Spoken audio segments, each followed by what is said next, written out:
한천봉의 시간이었나요? 네네. 거기서 이제 식초 세제를 만들어서 판매는 못 하고 있어요. 그게 또 그때 한번 선생님도 얘기하셨는데 그런 화장품이나요, 그런 세제 이런 종류도 있잖아요. 예전에 학교에서 왜 천연 비누 만들기 수업 이런 거 되게 유행이었잖아요. 근데 요즘 불가능하잖아요. 아시죠? 그게 아마 화장품 업계가 불안감을 느낀 또 그 파워를 보여줬는데 현재는 이런 개인이 세제나 화장품 종류를 만들어서 판매할 때 어떤 자격 요건이 되게 까다로워졌어요. 그래서 저희가 공개적으로 판매는 못하고 있고요. 근데 써보고 싶으신 분들한테 조금씩 나눔하고 있고, 근데 내년에는 약간 불법과 합법 사이로 오가면서 좀 더 확대하면 좋지 않을까. 왜냐면 저희가 이제 재료비가 어쨌든 거기 들긴 하거든요. 발효 식초도 들어가고 하니까. 그래서 그걸 리필 스테이션 방식으로 그러니까 하면 좋지 않을까 지금 구상은 하고 있어요. 네. 이렇게 이제 언뜻 알맹이샵 같은 경우는 세제나 용기만 들고 가면 거기서 리필해서 그대로 쓸 수 있는 이렇게. 그 알맹이샵 같은 경우는요, 본인들이 직접 만든 제품을 판매하는 게 아니고요. 벌크로 가져와서 소분업을 하고 계신 거예요. 네, 그러니까 소분업과는 좀 다른 차원이 돼요. 그리고 소분업도 자격이 필요하다고 알고 있어요. 화장품도 마찬가지로 회사하고 적정한 지금 그 가격을 유지하는 데를 찾기가 좀 힘들다라고 하더라고요.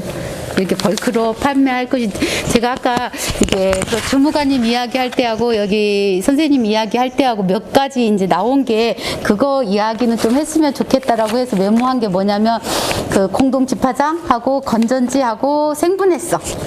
이 공동 집화장은 제가 이제 남원이나 그 산내면이랑 이렇게 그 보성이나 이렇게 많이 교육을 다녀요. 담양하순이나 이런 데가 다 이렇게 시골 사람들이 하는 게 그 공동 집화장.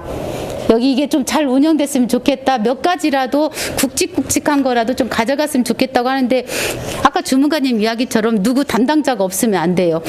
그 광주 동구청에 학동이라는 데가 저기 무등산 앞에 그 동네거든요. 거기도 5개가 이게 집화장이 있었어요. 근데 도시에 있음에도 불구하고 거기가 쓰레기 그냥 그 난잡한 그곳이 되거든요. 근데 작년부터 그 자원순환 해설사라고 해가지고 늘 상주하는 게 아니고 어느 시간대만 이 사람들이 어떤 그 수당으로 갈 수 있는, 지금 독산 사동이 하는 도시 광부하고 같은 맥락으로 하는 게, 제가 최근에 나주 공익활동 지원센터도 교육을 가서 이야기한 게, 그 사람들이 활동가들이 교육을 받는 게 농촌에 가서 이 사람들은 자원봉사로 뭉쳤어요.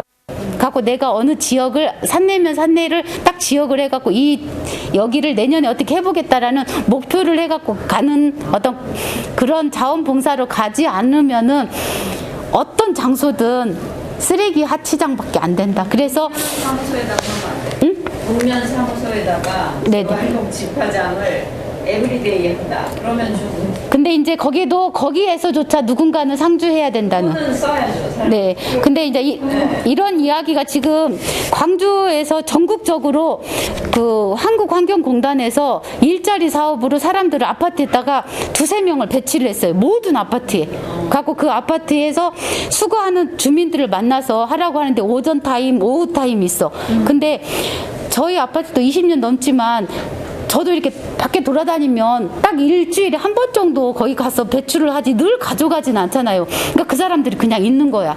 그래서 제 생각에는 이런 거를 한국환경공단에라도 이렇게 해가지고 이런 인력을 그런 제도를 좀 우리 이런 데다가 좀 이렇게 활용할 수 있는 거, 4시간만이라도 이장님이나 아니면 부녀회장 이런 사람들이 인건비를 받고 자기 동네를 제일 잘 알잖아요. 그리고 외부인이 와서 이 마을에 가서 교육한다면은 이건 터스예요. 듣지도 않아요. 지금 환경공단에서 했던 게 제도적으로 이게 효과를 못 발휘하는 게, 우리 아파트에 오는데 이 사람이 다른 아파트에 사는 사람이 와. 전혀 연고지가 아닌 사람이. 그러니까 주민들도 모르고 이 사람들이 뭘 하는 거를 그 아파트 주민들이 지적질로 알아요. 니 가진 게 뭔데 나한테 이런 말을 하냐. 그러면서 화를 내고 그냥 재활용품을 그냥 그 앞에다 던지고 가기도 한대요.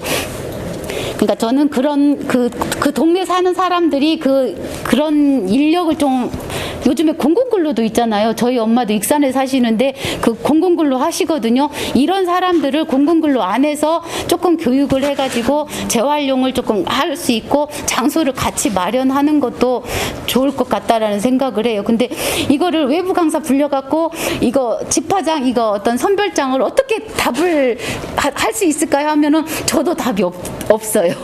그죠? 여기 아까 주무관님도 답이 없어요. 그러면은 그 동네에서 고민을 해갖고 우리가 외부에서 어떤 사업비를 받아서라도 우리 지역민이 누군가가 이거를 좀 돌면서 일주일에 3번만, 일주일에 2번만 이렇게 하는 걸 한번 해보자라는 그런 그 분위기를 만드는 게 좀 좋지 않을까. 서로 아는 사람들이 이거는 해야 된다 하고 그 생분해성이 지금 조건에 의해서 생분해가 돼요. 근데 그 음식을 담을 수 있는 작은 봉지를 하나 옥수수 전분으로 100%를 하는 건 어마어마 비싸요. 이게 97%는 비닐이에요. 플라스틱. 그러니까 홍수열 쓰레기 박사님도 이거는 거짓말이라고, 생분해성은 거짓말이라고 하고, 지금 생분해성을 정말 땅에다 묻어갖고 6개월 이상 58도씨 이상 아니면 미생물이 할 수 있게 지가 생분해성도 2가지가 있는데 이거 조건을 각자를 해줘야 돼. 그럴 수 있냐? 그러지 않잖아요. 그리고 지금 못하니까 내가 생분해성 비닐을 쓰면은 비닐에다 안 넣고 쓰레기 봉투에다 넣다 보면 이게 이제 매립. 근데 이제 매립을 하면은 빨리 썩긴 썩는데 걔가 이제 내가 생분해성 쓰고 나 돈 좀 더 투자해서 썼으니까 나는 자유로운 거 그것도 일회용이라는 거죠. 이게 전체적으로 완전히 진짜 이런 저기가 그 지자체에서도 이 생분해에 관심 갖고 환경부에서도 어떤 가이드라인을 갖고 한다면은 아까 그런 그 멀칭은 아마 안 될 거예요. 제 생각에. 이게 옥수수 전분 100%가 되지도 않고 3% 조금 전분을 넣고 이게 생분해라고 하고 그냥 땅에다 묻어버리게 되잖아요. 그러면 이제 그 땅이 이제 지속 가능하지 않은 땅이 되는 거예요. 정말. 그래서 생분해를 다가가는데도 조심스러워야 된다고 하는데 지금 광주에서 사업비를 받아가지고 생분해를 만들어갖고 그 상무시장에서는 막 그 사업자들한테 공급을 해줘. 근데 이 사람들은 어떤 환경 교육을 받지 않고 생분해는 분해된다더라 하니까 막 자기가 제일 잘 알아. 하고 상무시장에서 지금 문제가 되고 있는 게 이 상무시장 이 상인이 송정시장까지 와갖고 장바구니도 다 필요 없어. 이거 생분해성이 답이야. 그러면서 자기가 막 광고를 하고 다녀. 그래서 안 좋은 이런 부작용까지. 그래서 일반 시민들한테 만날 때는 우리가 정확한 거 아니면은 정말 이게 답이다라고 제시하면 안 된다라는 그런 거를 제가 또 오래 느꼈던 부분이기도 해요. 그리고 건전지도 종이팩처럼 20% 미만으로 수거가 돼요. 이거는 은 장신구도 만들고 그 벽돌도 만들어요. 건전지로 거기에가 망간부터 해갖고 다양한 금속이 있는데 이것보다 더 중요한 게 뭐냐면 걔는 정말 바람 덩어리예요. 담배하고 같아. 담배가 막 몇십 가지의 발암 물질이 들어있는데 담배째 다 땅에다 놓잖아요. 그게 땅에 흡수하고 바다로 가듯이 그 건전지가 땅이나 이런데 전자제품 안에 있어도 얘가 오바이트 하면서 다 이렇게 토해내잖아요. 지 물건을. 그렇듯이 이게 이제 버릴 데가 없으니까 땅에다가 이렇게 버리고 또 종량제 봉투에 버리면 그게 어느 순간에 땅으로 가요. 그래서 이게 종이팩처럼 이런데 이게 거점 여기 선생님처럼 가게가 있다면은 이런 작은 안내 문구를 해서 건전지도 소중한 자원이에요. 그리고 선생님은 이거를 모집해갖고 그 지금 구례 여주 그 여기 아니면 선생님 사시는 그 주민들한테 새 건전지로 바꿔주거든요. 그러면 다시 주민들한테 갖다 주는 거 화장지를 화장지를 바꿔주잖아요. 한살림도 10개 가져가면 화장지 1개 바꿔줘요. 그러면 그거 사제 제품이든 한살림 제품이든 그 바꿔주면은 이거를 그러면 지역에다 막 주는 거죠. 그 할머니들은 안 쓰더라도 내가 이러이런 취지로 이거를 바꿨어요. 그래서 우리가 이게 할머니가 쓰신 이 비닐도 캔도 다 자원이래요. 왜냐면 포인트제로 하는 건 한계가 있어요. 그리고 그 포인트를 마련하기 위해서는 사업비가 들어가. 선생님이 사는 그냥 주거지만 생각하면 작지만은 이게 환경부에서 어떤 게 되려면은 우리나라가 전체가 그렇게 시스템화가 돼야 되잖아요. 그래서 제 생각에는 그 그 시골의 소각 문제, 옛날에는 이게 연기가 올라오면 어메 저 집 밥 안에 했는데 지금 연기가 오면 어메 저 집 또 태웠네 같은. 그리고 정말 쓰레기 봉투가 팔리지도 않는데요. 그리고 이 쓰레기 봉투 적정 가격을 올릴 수 없는 게 이 부분이에요. 취약계층 사람들이 한적한 곳에 가서 차에다 넣고 가서 태우기도 하고 다 태워. 그래서 이 사람들이 태우지 않고 갈 수 있는 적정 쓰레기 봉투 가격이 최하가 그 가격인 거예요. 처리비보다 훨씬 못 미치는 거. 그래서 시골에서는 사람들한테 공짜로 이걸 주자라는 의견도 있어요, 지금. 소각을 어쨌든 소각을 안 하는 게 목표면은 공짜로 줘갖고 무조건 여기다 버리세요. 태우면은 불도 나고 이게 내가 마시면 다 이게 병이 돼요. 우리 어머니 저기 안 아파야 되잖아. 그럼 저희 엄마도 익산에 사시는데 저기 곰국 구울 때도 플라스틱 넣어서 구워. 오래 타니까. 그리고 이게 석유 성분이 있으니까 장작에도 이게 남아가지고 발화를 더 이게 칼로리가 더 높아요. 그러니까 이게 불이 안 꺼지는 거야. 그러니까 어르신들은 여기에서 나오는 거는 그냥 없어. 내 눈에서 사라지는 거는 그냥 사라질 뿐이라. 그래서 이거를 이렇게 조그마한 스케치북 같은 데다 갖고 다니면서 이렇게 이야기할 수 있는 거. 그래서 우리가 올해는 그러면 불의 기후 대응해서 우리가 작은 이거 워크북 같은 거 만들어서 이렇게 가자. 그리고 이런 좀 돈을 마련해서 저기 쓰레기 봉투를 한번 이렇게 해가지고 넣는 거. 그래서 이런 공간도 한번 해보자. 이런 걸로 가야지. 그 포인트제 뭔가를 주는 거는 이거를 주지 않으면 안 해. 그죠? 내가 그래서 이게 자원이 된다. 아까 말했던 화장지, 건전지 바꿔갖고 이렇게 나눠주면서 우리가 모두 버리는 게 다 자원이랍니다. 이거 잘 버려야 된대요. 이렇게 자꾸 이야기를 하는 게 중요하겠다. 저는 그런 생각. 됐나요? 이상입니다. 말이 길었네요. 이거를 유튜브 동영상으로 올릴 거라서요. 이거를 이렇게 어쨌든 좀 대고해 주셔야지 동영상으로서의 가치가 있으니까 그 점. 네. 또 질문 아니면은 같이 얘기하고 싶은 것들. 저도 신민정선생님 언더런들 이야기를 하셨던 것 같은데요. 광주 쪽에서 학교 교육에 좀 들어가고 계신 것 같아요. 예, 그래서 저희 구례 같은 경우도 유초, 중고 이 교육을 어떻게 할 것인가 전체적인 좀 맥락을 잡아서 하고 싶거든요. 그래서 선생님께서 강주에서 어떤 식으로 아이들과 만나고 계시는지 좀 이야기를 나눠주시면 고맙겠습니다.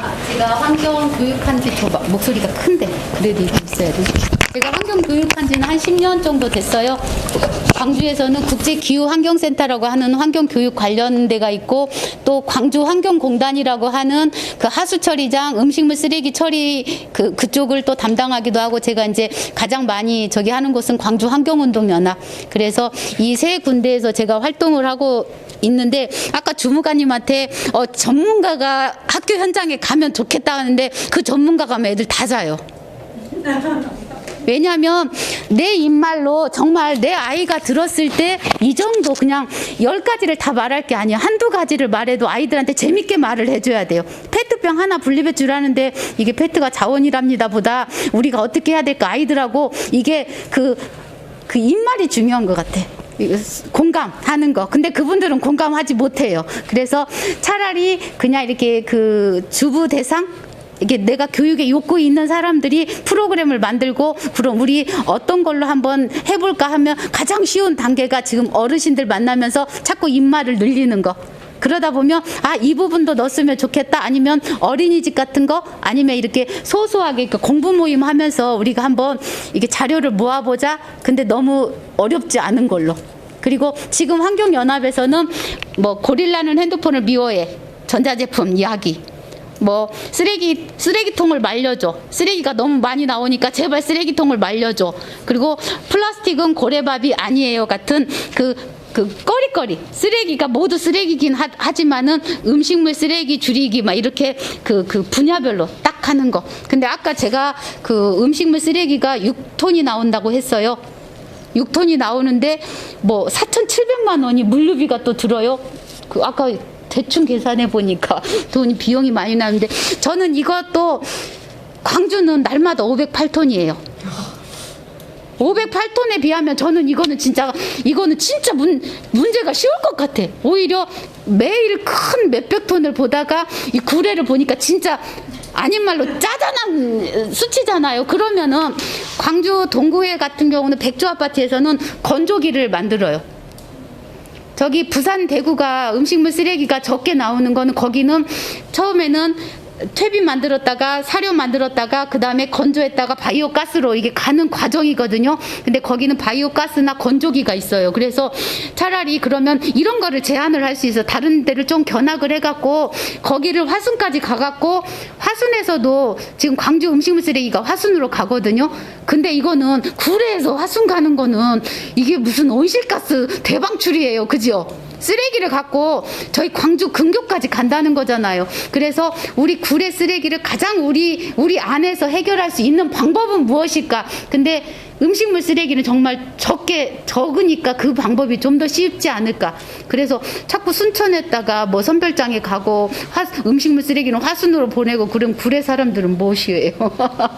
그래서 자기 지역에서 음식물 쓰레기 그럼 화순까지 보내지 말고 어디는 건조기 한다더라. 그러면 어디는 바이오 가스 정도 만들 정도 시설비가 아니면은 우리가 그러면 그 학교에서도 건조기를 만들거든요. 학교 자체에서도.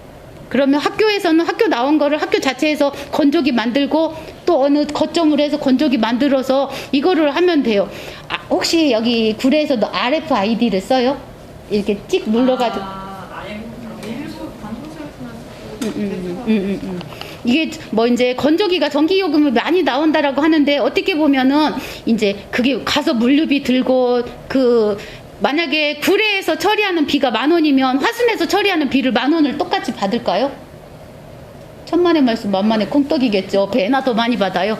그래서 이렇게 비용도 많이 들어가고 물류비도 많이 들고 우리가 기후 대응을 위해서 쓰레기 줄이고 이런 처리비 자체도 최소의 다른 지역에다 민폐를 안 주는 구조로 가는 것도 오히려 또 좋잖아요. 그래서 음식물 쓰레기도 우리 자체에서 한번 해결을 본 방법. 그리고 쓰레기 줄이면 어차피 순천에서도 거기는 광역이니까 거기서 받아주긴 해도 순천으로 가는 그런 것도 줄어들고 이런 문제 제가 옆으로 샜네요. 어쨌든 그래서 음식물 쓰레기는 좀 안타까웠어요. 정말 광주에 비하면은 정말 세 발의 피인데 이거 아니 인구가 적은 게 아니고 문제 해결은 오히려 더 쉽지 않을까라는 거. 어차피 인구 대비 이거 1인당 발생량이 나오니까. 근데 화순까지 간다고 하니까 제가 더 이제 그 화순까지 날마다 이 음식물 쓰레기를 며칠 보관해서 가는 게 아니에요. 음식물 쓰레기는 바로 상해요. 그러니까 적든 많든 가야 되는 거. 굉장히 궁금했는데요, 그동안에. 음식물 쓰레기로 사료를 만드는 건 어떻게 해야 되는 거예요? 전에는 퇴비를 만들었어요. 광주에서. 한 번만 더 말씀해 주세요. 음식물 쓰레기로 사료를 만든다고 하시던데 그 과정이 어떤지 되게 궁금합니다. 이건 또 다른 수업인데요. 제가 음식물 쓰레기 줄이기 강사를 하고 있어서 전에는 퇴비를 만들었어요. 근데 이걸 밭에다 뿌리다 보니까 염분이 너무 많아. 맵고 짜고 달고. 그죠? 튀긴 것도 많고 그러다 보니까 식물이 제대로 못 자라요. 그래서 광주에서 이걸 다 바꿨어요. 퇴비는 아닌 것 같다. 그리고 퇴비는 제일 처음에 고민했던 거예요. 퇴비. 그 다음에 이제 사료를 만들었는데 이거 돼지열병 있잖아요. 이게 아프리카 돼지열병 때문에도 그러고 이게 단미사료라고 해요. 음식물 쓰레기로 사료 만드는 거는 단미사료라고 하는데 예를 들어서 지금 광주에서 만든 거는 건식 사료여서 습식 사료는 돼지가 먹어요. 건식 사료는 닭이나 오리가 먹는 사료를 만드는데 닭이나 오리가 만들 때 이 정도 한 번 먹을 때 이 정도 양을 먹는다 하면은 여기에다 우리가 조미료 조금 설탕 조금 넣듯이 단미 사료라고 하는 거 약간 넣어줘요. 그 사료로서. 그러면은 이 사료를 쓰기 위해서 양계장이 사이즈가 있어야 돼요. 커야 돼요. 이 선생님이 한 50마리 기른다고 해서 한 30마리 기르면은 그 사료를 못 써. 배합을 해야 되는 퍼센트가 있기 때문에 하림 같은 큰 양계장에서. 그래서 가져가야 되는데 이거 이제 꺼려져. 아프리카 돼지 열병 때문에 꺼려져 갖고 광주에서 지금 사료를 만들어 놓은 거를 처치를 못 해요. 날마다 508톤이 나오니까 일단은 만들긴 만들어 놓은데 그거에 판로가 없어. 그래서 그 지금 만들어 놓은 음식물 그 사료는 어떻게 할지 그게 더 고민이에요. 그래서 그 일부 아파트에서는 건조기 자체적으로 건조기도 만들어 보고 이제 그렇게 하는 과정. 그리고 바이오 가스로 하면 이제 모든 거 음식물 쓰레기인지 아닌지 구분이 따로 필요가 없어요.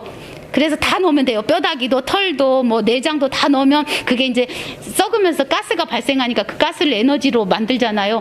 다 넣어서 해야 되는데 지금 사료 만드는 곳하고 이 곳하고 또 다른 부지가 또 필요해요.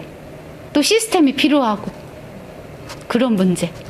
그래서 쉽게 바이오 가스가 좋아도 쉽게 못 가는 거. 할 얘기를 한번 시작하면 되게 많이 나올 것 같은데.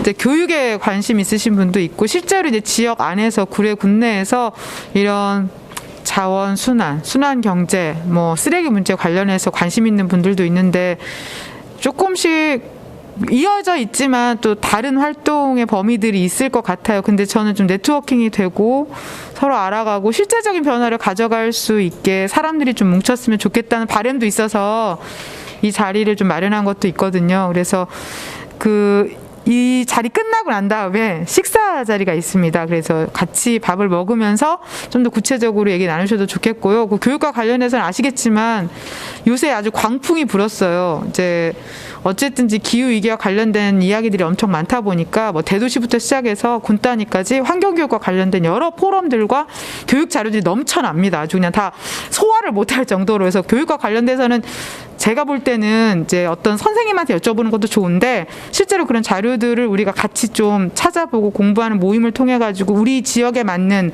환경교육 교재 같은 걸 만들어 봐도 좋겠다는 생각이 좀 들고요. 그리고 아나님이나 주리님 같이 이제 좀 지역 안에서 뭔가 변화를 만들고 싶어 하시는 분들은 제 생각에는 생각보다 구례 내에 많기 때문에 모여가지고 구체적인 변화를 위해서 좀 움직여 봤으면 좋겠다는 생각이 듭니다. 실제로 군수님이 구두로도 어쨌든 약속은 했거든요. 제로 웨이스트 샵이나 기후위기 인포샵 그리고 구례 5일장이 제가 볼 때는 어쨌든지 간에 상품 생산 단계에서 쓰레기가 없는 노점들과 가게들이 있습니다. 그런 곳들부터 시작할 수 있다고 생각하니까 이제 그런 부분들을 좀 얘기를 우리가 상상력을 풍부하게 발휘하고 자원들 해가지고 좀 변화를 만들 수 있는 그런 시작점이 되면 좋겠네요.